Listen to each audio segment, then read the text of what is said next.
What's going on, Gabby? How are you? Happy Tuesday. So I haven't forgotten about you. I wanted to make sure that you knew that. Post this study guide. I sent you a message in Google Classroom. Post this study guide for Chapter 11 for a quiz. There'll be a 15-question multiple choice quiz, kind of based off the slides and based off the reading. So that's why I wanted to try to get a kind of like a video lecture. This is what I'll do for the rest of the chapters that we do going forward. So kind of the way that I like to do things is, especially with this, is that I'll give you the chapter, reading comprehension questions, usually a quiz a couple days later. I'll do a video lecture, and then maybe another assignment, and then kind of like some sort of other assessment for each chapter that we do. So we have some ground to cover. So that's what we're going to be doing over the next 6 to 8 weeks. All right, so we're going to talk about the price of expansion. We're going to talk about Manifest Destiny and how Manifest Destiny over time kind of undermined the U.S. political system, and it fractured America because you had two competing entities. One, Southern slave owners. Two, the Northerners, who were starting to go to a less farm-based economy, and they were getting tired of being pushed around by the Southern states because of what they needed to be successful going forward. So when we talk about the paradox of Manifest Destiny, we talk between 1803 and 1850, you see the growth of the U.S., okay? You see the growth of the U.S., and it was a huge geographic growth. Like, it's not even doubling in size. It's probably more like tripling in size. There were multiple purchases, multiple cessions that were given up by Spain, given up by Mexico, Great Britain. So we're going to talk about that here. But the rapid growth, as the country got bigger, created bigger divides between people. So the United States expanded faster than almost any nation in history, driven by a militant confidence in its duty to control the continent. So what it wanted to do was, it wanted to go from water to water and be able to host and own everything in between, and be damned whoever was in their way. Florida, people owned by the Spanish. Texas, owned by Mexico. This whole Mexican cession area, which is modern-day California, Nevada, at parts of Arizona, New Mexico, Wyoming, and Utah, and even Colorado, that was given up at the end of the U.S.-Mexican War. The Oregon Treaty, that area was owned by Great Britain. So you can see you have this huge, and not to mention the Louisiana Purchase, which was everything west of the Mississippi. So for every geographic triumph that we had, there was some sort of political tragedy that took place. Each new territory annexed forced an unanswerable question. What would it be? Would they be a slave state, or would they be a non-slave state? And you had this pull from the northern states saying, no, they have to come in as a free state. You had the Catholic Mexicans, who in Texas area, where they did not want to have any slavery because it was against the Catholic religion. So you had a whole bunch of different things going on with that new area that's coming in. Would it be free? Would it be slave driven? How would it be? So the physical expansion of the United States as we went through that 19th century, especially the first part of the 19th century, was a catalyst. It really was the reason. This expansion is really ultimately why democracy really collapsed, and you had the Civil War that took place in the 1860s. So first, let's talk about the first part. It's the first purchase is the Louisiana Purchase. Thomas Jefferson, TJ, as I like to call him, purchases the territory from Napoleon. So who are we talking about? Napoleon is who? France. In 1803, which doubles the nation's size, right? What they were able to acquire, that Louisiana territory, After Lewis and Clark mapped the region between 1804 and 1806, settlers eagerly moved. Okay? They used 33 frontiersmen. They mapped the whole region, and a lot of people moved westward. Okay?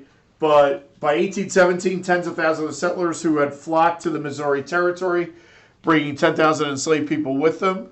When Missouri applied for statehood, it ignited a political firestorm. Why did it ignite a political firestorm? Because they had 10,000 enslaved people with them.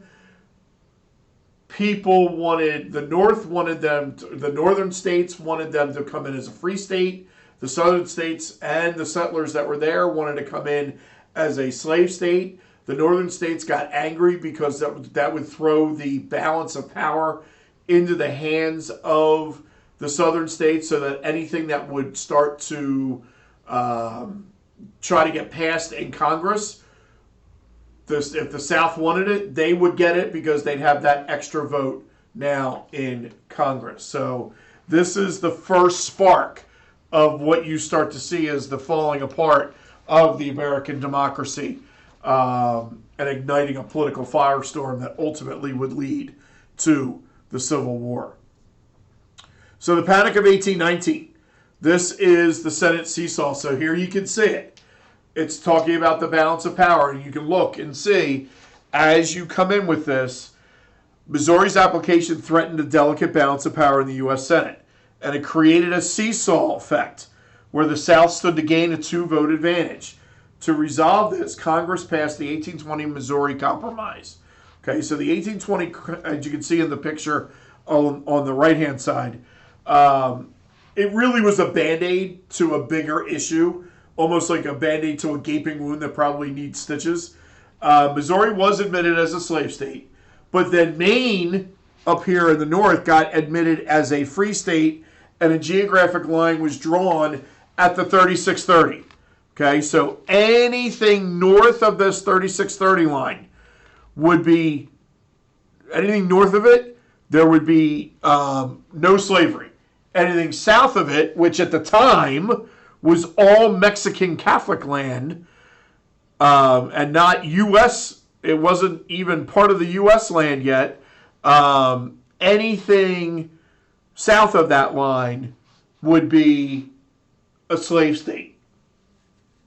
Okay, so you have the 3630 line across the Louisiana Territory forbidding slavery to the north. Thomas Jefferson recognized the immense danger of this divide, calling it a fire bell in the night, and warning that this was just a Band-Aid. It was just going to be a brief respite in the tensions that would continue to grow when it came to ideas of the North and the South trying to figure out, okay, how is this going to work out? Okay, it was not going to be the end. This 3630 Missouri Compromise was not going to be the final say in all of this that was going to happen. All right, so Missouri entered as a slave state. This is the 1820 Compromise. Maine, carved out of Massachusetts, enters as a free state, which helps restore the balance between North and South. And then you have the fault line drawn, which is the 3630 line, which really didn't help much anything at all, because, like I said, all of this territory was all Mexican at that point. So there would be no states that would come in unless things changed, which they did. All right, so you have in this 3 different ways, or 3 different strategies, so to speak, of the playbook of American expansion. 1, diplomacy and purchase.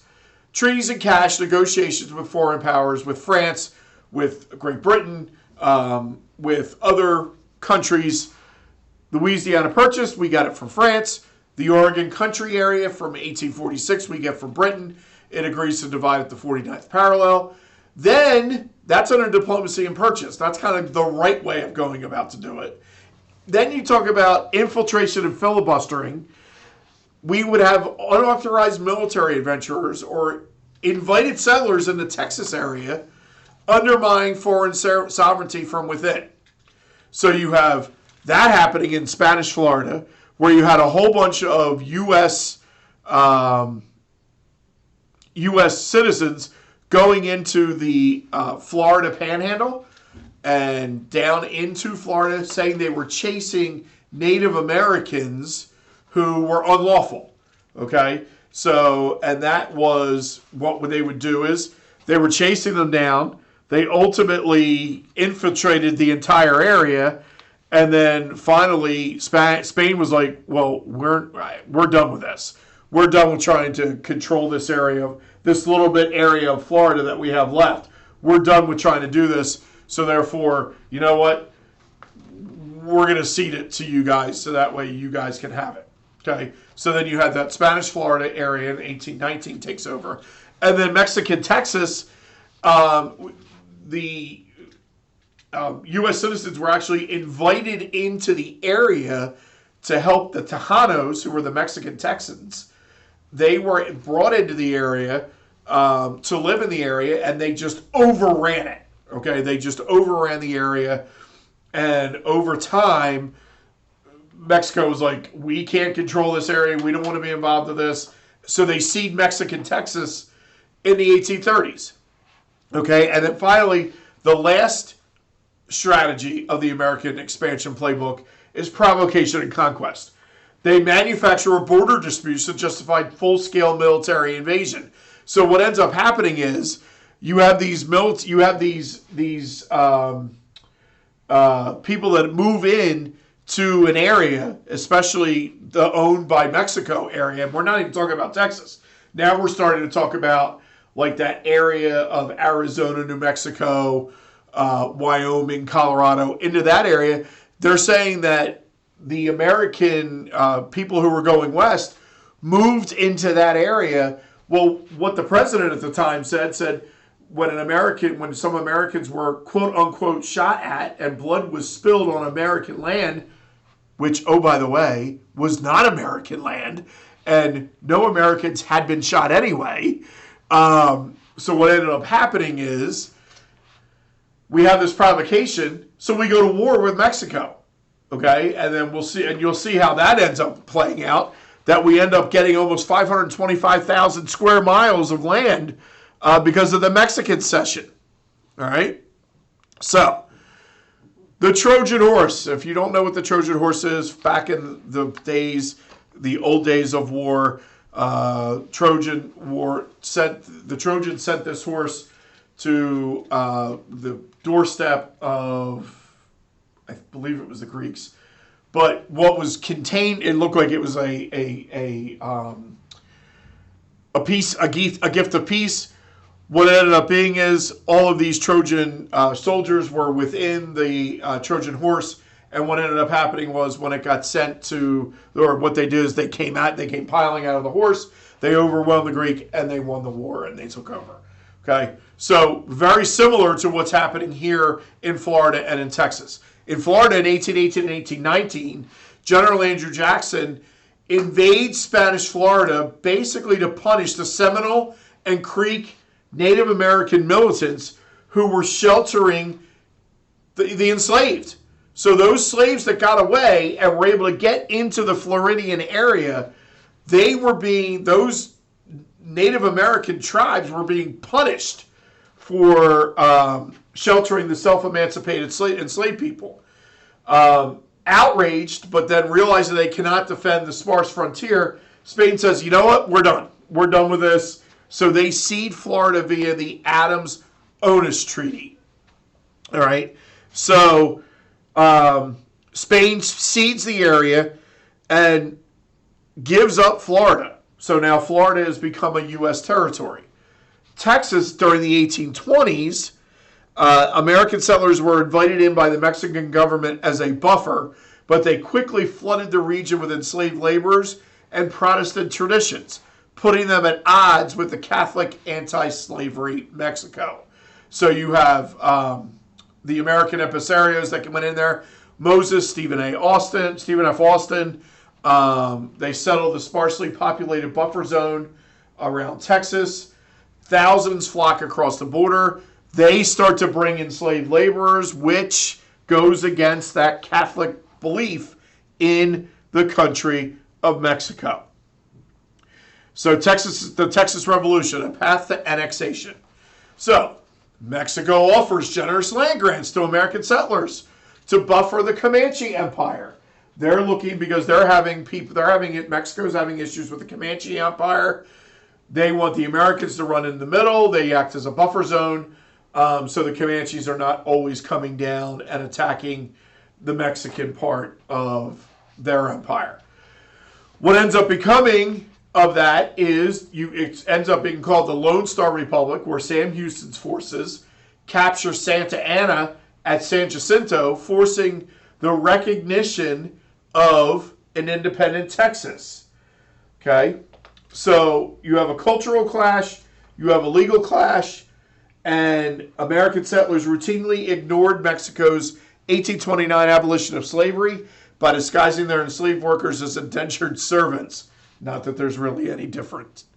In 1830, Mexico tried to crack down by banning the U.S. immigration, which eventually triggered a rebellion. And after the brutal siege of the Alamo, Davy Crockett and all them, okay, Sam Houston's forces captured Mexican President Santa Anna at the Battle of San Jacinto, which forced the recognition of an independent Texas. It became known as the Lone Star Republic. So the rebellion and retribution, American forces take San Antonio. Santa Anna besieges the Alamo, fueling cries for revenge. In the end, the military crackdown takes place in 1830. Mexico bans U.S. immigration. No more movement in or out of the buffer area. President Santa Anna abolishes the state governments. And then there's a cultural and legal clash. Settlers ignore Mexican laws, specifically the 1829 abolition of slavery. They disguise their enslaved workers as indentured servants. And then ultimately, that's that circle of the Texas Revolution and how they became known as the Lone Star Republic. Interesting story. You get these like the Battle of the Alamo. Remember the Alamo? Remember this? Remember that? It really was a war that took place, or this annexation of Texas took place because you had Americans who were brought in to help try to be a buffer between the Mexicans and the Comanche, completely disregard any of the laws that the Mexicans, even because it wasn't American land yet, they were completely disregarding the laws of Mexico's land, and kind of just doing their own thing. It's not that whole great story. Remember the Alamo, and that they were defending U.S. territory. They were not. They were in Mexican land and taking it over. All right, so we talk about that. Now we talk about the hesitation. So following the victory, the Texans immediately voted to be annexed by the United States. But the U.S. government hesitated for nearly a decade. The demographic reality was that by 1840, American slaveholders had brought nearly 12,000 enslaved Africans to Texas.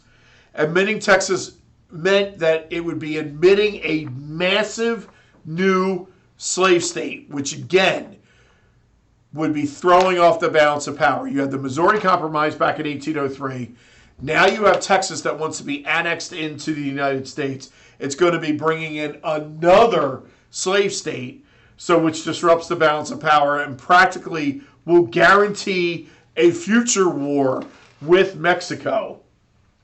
Because following the victory of San Jacinto, Texas immediately voted for annexation.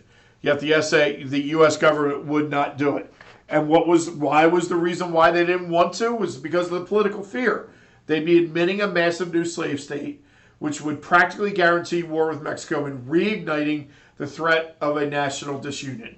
Texas was forced to remain independent until 1845, which we will talk about shortly. All right? And in 1845, we have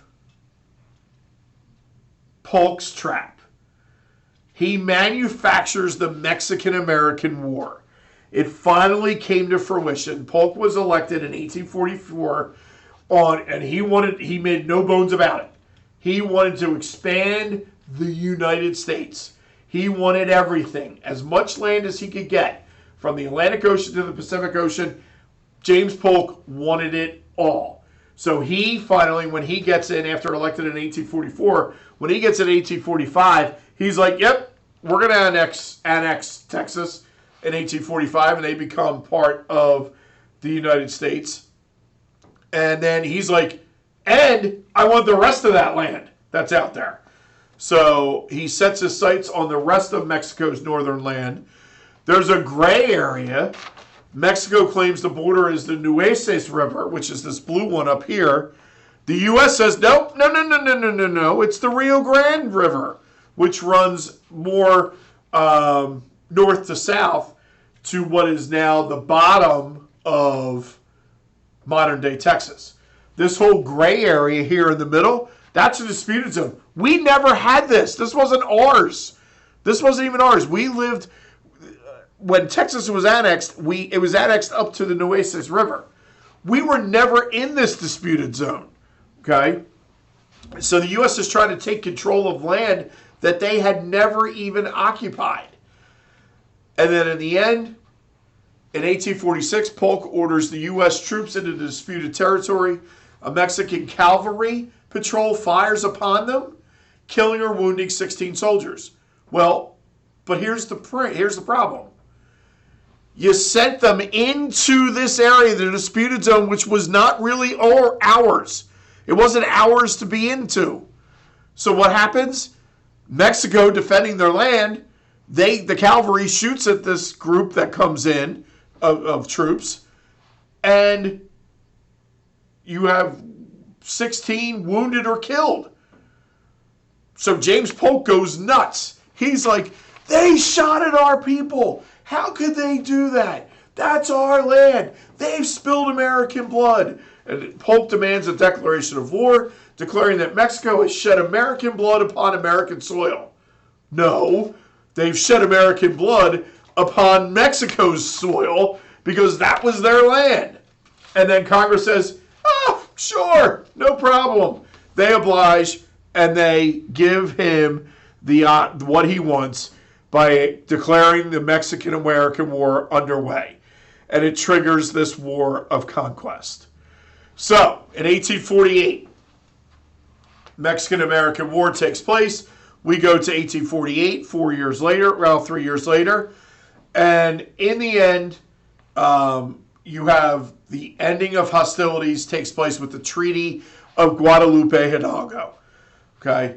So, it truly reignited multiple things. It reignited the Western movement.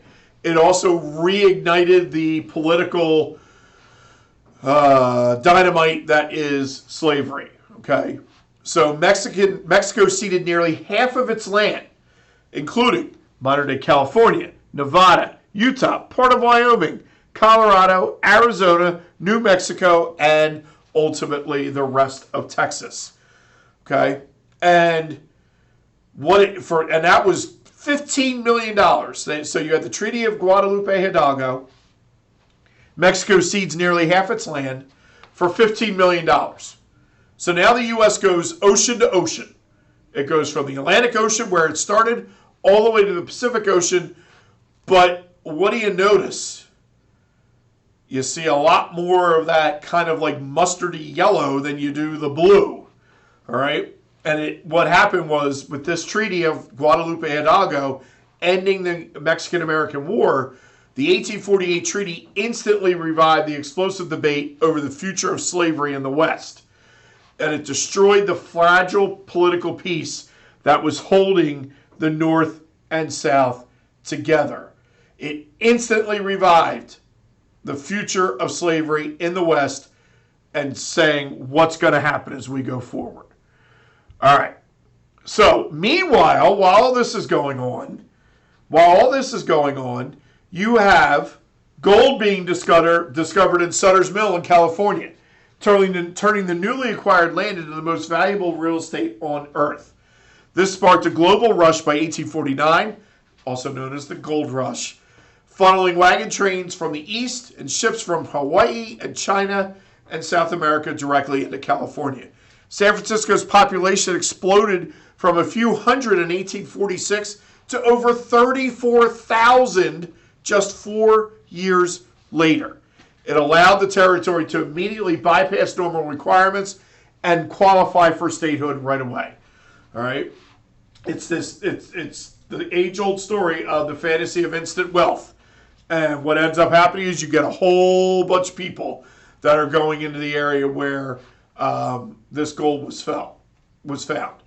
Okay, so you have you have people coming from the east, you have people coming from outside the country, you have people coming from Hawaii, people coming from China, ships from South America. They're all going into this area in Northern California where the gold mines were started. All right. So you have the filter of discrimination. The reality of the California gold rush is this. Okay? It was harsh. Independent miners were supplanted by corporate mining operations. Frustrated white miners turned their hostility outward, creating a brutal filter of discrimination. Here's where it is. Here's where you see it. This resulted in a systematic campaign of genocide against the Native Americans, where you have a systematic campaign of extermination, murder, and theft of their land by miners and settlers. You have a foreign miners tax, which takes place in 1850, which takes money out of the pockets of these foreign miners, institutionalized financial discrimination against any of these foreign miners from like South America and Mexico who owned the land up until 4 years prior to that. And then you also have a violent persecution of the Chinese migrants. 8% of all the arrivals were Chinese migrants. They were violently targeted. They were beaten and eventually legally excluded from immigration in 1882. So you have a Native American genocide. So you're kicking these people off their land who were living there, and you're killing them, murdering them, and taking their land. You have the Chinese persecution of 8% of the people who were going into California for the gold rush. So you can see that this was not for the faint of heart, for sure. All right? It was harsh. Harsh isn't even probably the right word to say with the amount of discrimination that took place during this time frame. All right. So in 1846, you have the Wilmot Proviso and the ideological spectrum. So in 1846, David Wilmot proposed banning slavery in all territory acquired from Mexico. It failed, but it shattered traditional party lines and reorganized politics entirely around slavery. So here you had it. Here is the spectrum when we talk about politics in the mid-1800s. You have the abolitionists, or the Liberty Party, who were like, nope, we're ending slavery anywhere and everywhere, and it must start immediately. And their moral argument was slavery is an evil violation of human equality. Not wrong. They're not wrong, but the South wasn't gonna deal with that. Then you have the Free Soilers, who were the barn burners.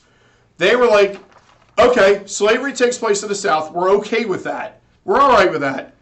It's still there. We'll deal with what we deal with down there. But we're going to prevent slavery's westward expansion. We're not going to allow all that land that just came in through the Mexico cessation.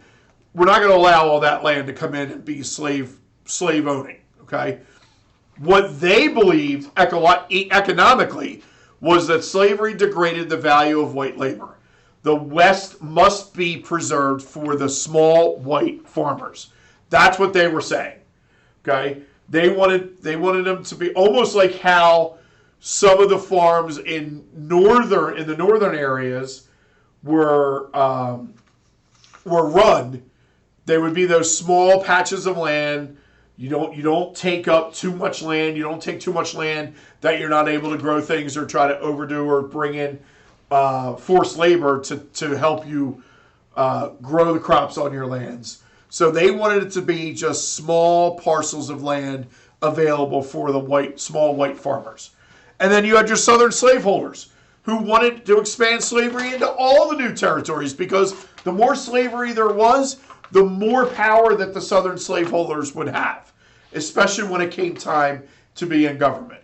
So they wanted constitutionally, and they wanted a constitutional amendment that said enslaved people are lawful property, and the slave power elite demanded the right to relocate freely. They didn't want to just be in the South. They wanted to go wherever they wanted to go, and they wanted to be able to go and take their slaves with them. So if they wanted to go from the South to the North, they didn't care. They wanted to be able to go do that and have slavery available. So those are those three parts of the ideological spectrum. The abolitionists ended everywhere. The free soilers, no more coming in, and we want to have small parcels for the small white farmers to be able to use. And then you have the southern slaveholders who say, we want slavery everywhere, and we want to be able to go wherever we go and take our slaves with us. All right. So, here we go. The passing of the buck. And when we talk about the passing of the buck, we talk about trying to figure out a way to say, okay, how are we going to avoid this? Now, I'm going to say this. In 1845, there was a journalist whose name was John O'Sullivan, who stated it was the Americans, this is how we get manifest destiny, stated that it was the Americans' manifest destiny to carry the great experiment of liberty to the edge of the continent. It was their job to overspread and possess the whole of the land that Providence hath given us. Okay? All people thought of as the West were financial opportunities. You had the gold rush. You had other things that were available. It's also new, okay? All of that, and not all the bad stories got back. It was only the good stories that got back, that people were like, oh, I want to go west. Oh, I want to do this. Oh, I want to do that, okay? So we had to figure something out when it came time for sovereignty, all right? So the passing of the buck. To avoid dealing with the crisis directly, politicians like Lewis Cass, who was a Democrat, championed popular sovereignty.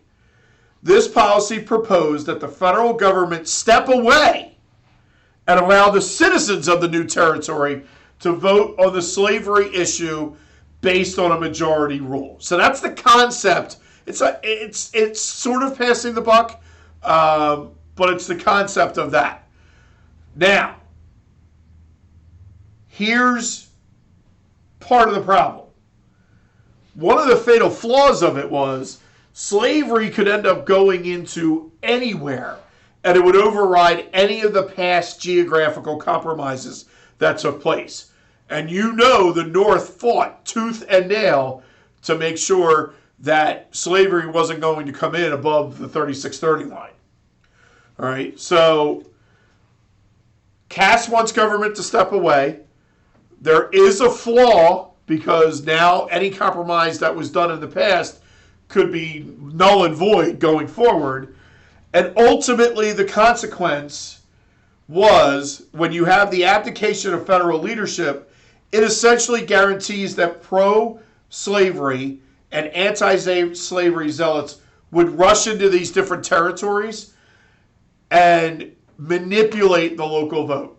So they would try to overwhelm these areas, both the pro-slavery and the anti-slavery groups would try to go in and overrule and actually take over the local vote. So that becomes a problem. All right? So, here we go. We have the compromise in place. We had the 1820 compromise that took place after the Louisiana Purchase. And now in 1850, after the Mexican Cession, you're going to have another compromise that's going to come in and take place. So the compromise of 1820 at least had a geographic line. Maine comes in as a free state, so it allows Missouri to come in as a slave state. And then anything north of the 3630 geographic line, anything north of it could not come in with slavery. Anything south, there was no restriction on it. So at that point, now keep in mind, at that point in 1820, everything was owned by Mexico. Who knew we would go into war with Mexico and beat them and then give them $15 million for the land that goes basically from Texas to California. All right. So in the 1850 compromise, it was just a desperate scramble to try to keep the republic from breaking apart. Okay, you have this nation that's continuing to spread out, but the residents are not seeing eye to eye in everything that's happening. You have, in the 1850 compromise, you have popular sovereignty and legislative bargaining, which is going to determine whether or not a state is going to be either a slave-holding state or a non-slave-holding state. California gets admitted as a free state because you have this huge state here. Texas had already come in 1845 as a slave state. California comes in as a non-slave state to kind of cancel out Texas coming in. All right, California comes in as free. There would be no slave trade in D.C. So in the District of Columbia, slave trade was banned. But the concession to the South was that there was a draconian fugitive slave law that came into place. Okay? And what that meant is that the Southern slaveholders could basically do whatever they wanted to try to get back their slaves who have escaped from their plantations. And it was brutal, some of the things that they would do to be able to bring them back into their own plantations. So 1820, with the Louisiana Purchase, what was the driving force? 3630, geographic line. What was the concession to the North? Hey, Maine comes in as free to help reestablish the balance in the government. The concession to the South, anything below 3630, yep, you're good. You can have slaves down there, even though, it's all owned by Mexico. But then the was the South saying, we're going to beat Mexico and then we're going to get all that land. And then in 1850, when we had the Mexican cession after the Mexican-American War, what was the mechanism? They're saying now slavery is going to be determined by popular sovereignty, okay, and legislative bargaining. So each territory that now comes in to the United States will be able to have a local vote that says, yes, we want to be a slave state, or no, we do not want to be a slave state. What was the concession to the North? Well, there were two. One, California comes in as a free state. Two, slave trade is banned in the District of Columbia. What was the concession to the South? The South, having problems with slaves escaping from the plantations, they're like, yep, here's a fugitive slave law. You can do whatever you basically want to get your slaves back. Beat them, drag them out, doesn't matter, wherever. Figure out where they are, you find them, you take them back, you can do whatever you want to them. So that's kind of how this lays out. That's chapter 11. So the big pieces are the 1820 compromise with the Louisiana Purchase, the 1850 compromise of Mexican cession. Here's what I'm going to tell you, Gab. I'm going to tell you this right now, and hopefully you've watched it to the end. Your essay question on the Chapter 11 test is going to be comparing and contrasting the 1820 and the 1850 compromise. I can tell you that right now. You can put in there, explain both. Explain the 1820, explain the 1850. How are they the same? How are they different? And what ended up happening in the end. 10 years later, after the 1850 compromise, or 11 years later, American Civil War broke out. So you could say that, hey, at least the 1820 compromise lasted 30 years. The 1850 compromise basically lasted barely 11, and then all of a sudden all hell was breaking loose in the United States. So that's it for Chapter 11. If you have any questions, come down and see me. I think you do this during 4B, so I'm down in the cafeteria doing freshman and senior lunch. You can come down and see me and ask me questions anytime. I gave you a study guide. I posted that in Google Classroom. I'll post this video in Google Classroom. So that way, hopefully, you'll be watching it tomorrow, Tuesday, and then we can go from there if you have any questions. Let's say the quiz will be Wednesday. Let's do the quiz Wednesday. And then maybe another assignment due Thursday or probably Friday. And then we'll say next Tuesday we'll do a test. All right? Any questions, come and see me. Hope all is well. And I'll see you in a little bit. Thanks.